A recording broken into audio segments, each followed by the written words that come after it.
साथियों नमस्कार। आशी टीचिंग पॉइंट में आपका बहुत बहुत स्वागत है, अभिनंदन है। आज हमारा एसएससी जीडी के लिए GK GS previous year question paper practice set 11 है। यह सभी प्रश्न पिछले वर्षों में हुई एसएससी जीडी की परीक्षाओं से लिए गए हैं, जो कि आपकी आगामी परीक्षा के लिए बहुत ही ज़्यादा फ़ायदेमंद साबित होंगे। तो वीडियो शुरू करने से पहले मेरे जिस साथी ने मेरे चैनल को सब्सक्राइब नहीं किया है तो प्लीज़ मेरे चैनल को सब्सक्राइब ज़रूर करें और वीडियो के अंत में मुझे अपना सुझाव ज़रूर कमेंट बॉक्स में करें। तो प्लीज़ मेरे साथियों कॉपी पेन लेकर ज़रूर बैठ जाएं और जो आपको प्रश्न आसान लग रहा है, जिसको आप कर सकते हैं, तो उसे आप नोट ना करें, कोई बात नहीं। लेकिन जो प्रश्न आपसे नहीं हो पा रहा है तो प्लीज़ उसे ज़रूर नोट करें और उसका रिवीजन करते रहें, जो कि आपकी तैयारी में चार चांद लगाने का कार्य करेगा। तो चलिए क्वेश्चन नंबर 1 पर चलते हैं। क्वेश्चन नंबर 1, वायुमंडल में प्रदूषण का कारण नहीं है। ऑक्सीजन के स्तर में वृद्धि होना, वनों की कटाई, भूजल के स्तर में गिरावट, पृथ्वी के प्रदूषण स्तर में वृद्धि। तो वायुमंडल में प्रदूषण का कारण नहीं है ऑप्शन ए, ऑक्सीजन के स्तर में वृद्धि होना। चलिए, महान फुटबॉल खिलाड़ी डियोगो माराडोना का हाल ही में निधन हो गया। वो किस देश के थे? तो डियोगो माराडोना फ्रांस के थे, अर्जेंटीना के थे, स्पेन के थे, ब्राज़ील के थे। तो डियोगो माराडोना जो हैं वो अर्जेंटीना के थे। ऑप्शन बी जो है आपका राइट रहेगा। भारत की 2011 की जनगणना के अनुसार भारत में कस्बे हैं 14,041, 14,042, 3,10,756, 2,10,362। तो 2011 की जनगणना के अनुसार भारत में जो कस्बे हैं वो हैं 14,041। ऑप्शन ए जो है आपका राइट रहेगा। अबोर पहाड़ियाँ कहाँ पर स्थित हैं? अबोर पहाड़ियाँ सिक्किम में स्थित हैं, मिजोरम में स्थित हैं, अरुणाचल प्रदेश में स्थित हैं, आसाम में स्थित है। तो अबोर जो पहाड़ियाँ हैं वो अरुणाचल प्रदेश, ऑप्शन 3 आपका जो राइट रहेगा, और अरुणाचल प्रदेश में अबोर पहाड़ियाँ स्थित हैं। बावनवें संविधान संशोधन के द्वारा जोड़ी गई संविधान की अनुसूची कौन सी है? 9वीं अनुसूची, 10वीं अनुसूची, 11वीं अनुसूची और 12वीं अनुसूची। तो साथियों 52वें संविधान संशोधन के द्वारा 10वीं अनुसूची जोड़ी गई थी और 10वीं अनुसूची दल बदल से संबंधित है। तो 52वां संविधान संशोधन 1985 में हुआ था। पहला संविधान संशोधन 1951 में हुआ था और इसके तहत 9वीं अनुसूची जोड़ी गई थी और 9वीं अनुसूची जो है भूमि से संबंधित है। 11वीं अनुसूची 1992 में जोड़ी गई थी और ये जो है ग्राम पंचायत से संबंधित है। और 12वीं अनुसूची 74वें संविधान संशोधन 1992 के द्वारा जोड़ी गई थी, जो कि नगर निगमों से संबंधित है। तो 11वीं अनुसूची का जो संविधान संशोधन 73वां और 12वीं अनुसूची का संविधान संशोधन 1992 में संशोधन हुआ था। जो संविधान संशोधन था वो था 74वां। इसको आप याद रखेंगे। चलिए, भारत ने पैरालंपिक में अब तक कितने पदक जीते हैं?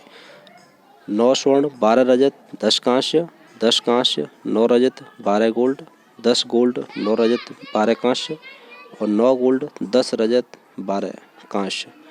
तो भारत ने पैरालंपिक में अब तक जो पदक जीते हैं वो हैं ऑप्शन ए 9 गोल्ड, 12 रजत और 10 कांस्य। ऑप्शन ए आपका राइट रहेगा। मुंबई में पहली सूत कपड़ा मिल की शुरुआत कब की गई थी? 1845, 1876, 1854 और 1872।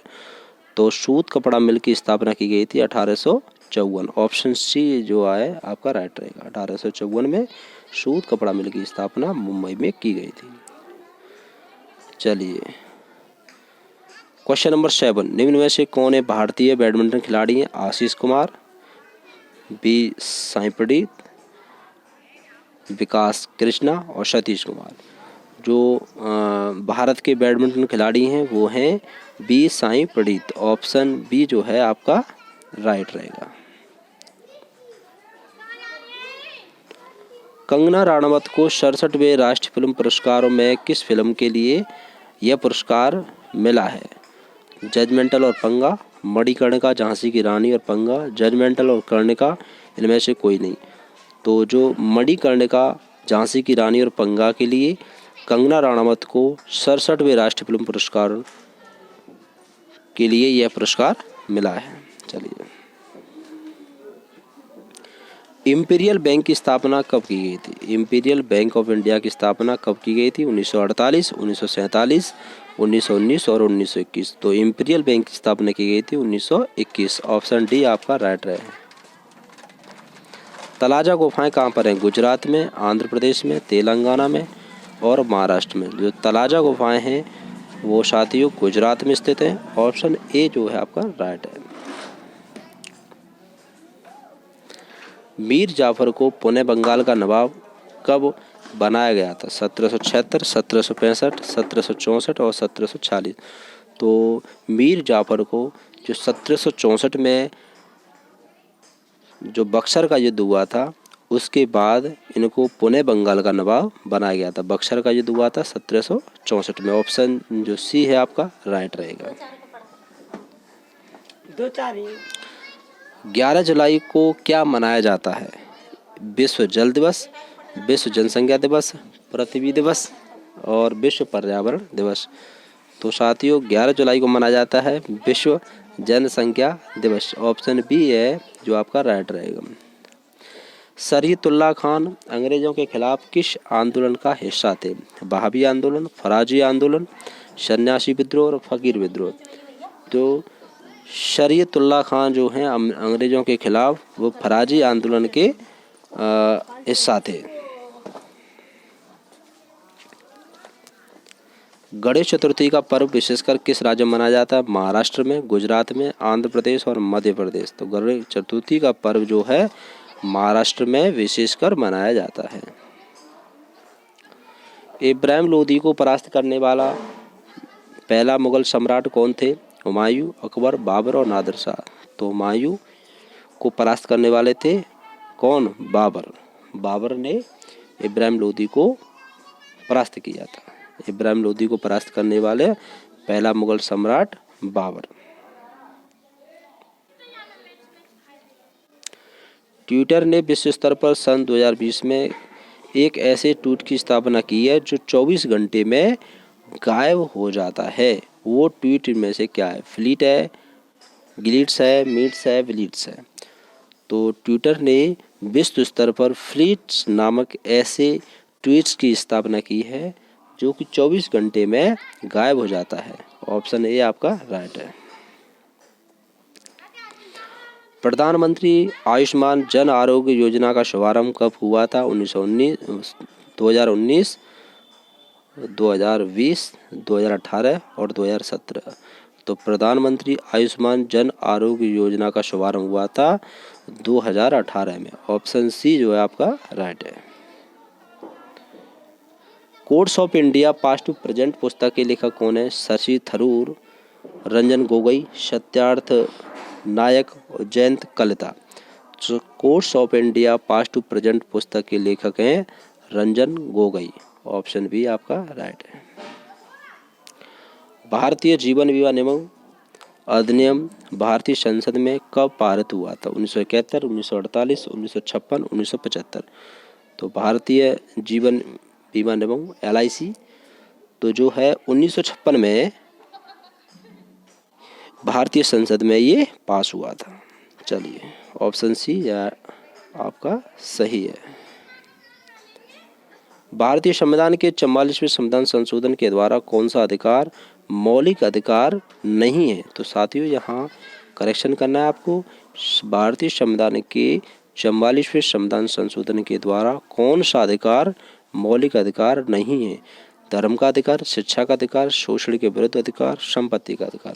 संपत्ति का अधिकार जो है वो 44वें संविधान संशोधन 1976 के द्वारा एक कानूनी अधिकार बना दिया गया है और इसको 300 का में जोड़ दिया गया है। तो ऑप्शन डी जो है आपका राइट रहेगा। सन 2020 में गणतंत्र दिवस परेड में सर्वश्रेष्ठ झांकी का पुरस्कार किस राज्य ने जीता? तो उत्तर प्रदेश, हिमाचल प्रदेश, असम, अरुणाचल प्रदेश। तो साथियों ये आंसर है असम। असम को 2020 में गणतंत्र दिवस परेड में सर्वश्रेष्ठ झांकी का पुरस्कार असम को मिला है। छात्रक या क्षत्रिय वंश के इनमें से कौन थे? गौतम बुद्ध, महावीर स्वामी, ईसा मसीह और पार्श्वनाथ। तो क्षत्रिय वंश के थे महावीर स्वामी। ऑप्शन बी आपका राइट है। 1857 तक लगभग 200 वर्षों तक मुगलों का निवास स्थान रह चुका था। परी महल, आगरा किला, लाल किला, जहांगीर महल। तो साथियों जो लाल किले की बात हो रही है वो दिल्ली का लाल किला है। ऑप्शन सी आपका जो है राइट है। तो 1857 तक लगभग 200 वर्षों तक मुगलों का निवास स्थान कौन सा रहा था? दिल्ली का लाल किला। तो ऑप्शन सी जो है आपका राइट है। बोरम देव महोत्सव कहाँ आयोजित किया जाता है? मध्य प्रदेश, छत्तीसगढ़, उत्तराखंड और झारखंड। तो बोरम देव महोत्सव मनाया जाता है छत्तीसगढ़। ऑप्शन बी जो है आपका राइट है। कौन सा जंतु अपनी त्वचा के द्वारा श्वसन करता है? सांप, छिपकली, कॉकरोच और मेंढक। तो त्वचा से श्वसन कौन करता है? मेंढक। तो ऑप्शन डी जो है आपका राइट है। तो चलिए साथियों आज की क्लास हमारी यही खत्म होती है। क्लास मेरी कैसी लगी मुझे कमेंट ज़रूर करें। किसी भी सजेशन या क्यूरी के लिए कमेंट बॉक्स में कमेंट ज़रूर करें। और जिस भी मेरे साथी ने मेरे चैनल को सब्सक्राइब नहीं किया है तो प्लीज़ मेरे चैनल को सब्सक्राइब करें। Thank you. जय हिंद, जय भारत।